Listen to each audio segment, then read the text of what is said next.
ចាសូមគោរពជំរាបសួរពុកម៉ែបងប្អូនទាំងអស់គ្នាចាថ្ងៃនេះថ្ងៃ17មេសាឆ្នាំ2025ហើយក៏ជាខួបទី50ឆ្នាំចាកាលពី1975ដែលត្រូវគេជំនះប្រជាពលរដ្ឋចេញពីរាជធានីភ្នំពេញរបបហ៊ុនម៉ាណែតសពថ្ងៃបើគាត់នៅតែឲ្យចិនចូលមកលូកដៃកកកកាយឬក៏ឲ្យចូលមកគ្រប់គ្រង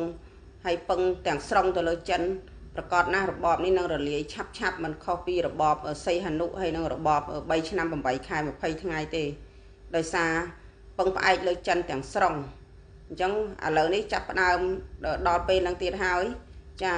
50ឆ្នាំមុនអត់ព្រមចាំចាខ្មែរចេះតែផ្លិចចាចិនមិនដែល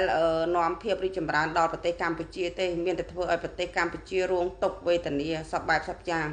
ហើយនាយករដ្ឋមន្ត្រីហ៊ុនម៉ាណែតនេះចាថ្ងៃនេះគឺថ្ងៃ17មេសា2025បើលោកឲ្យសិទ្ធនឹងពឹងផ្អែកទៅលើចិនទាំងស្រុងលោកនឹងរលាយរបបឆាប់នៅពេលខាងមុខនេះចាសូមអរគុណ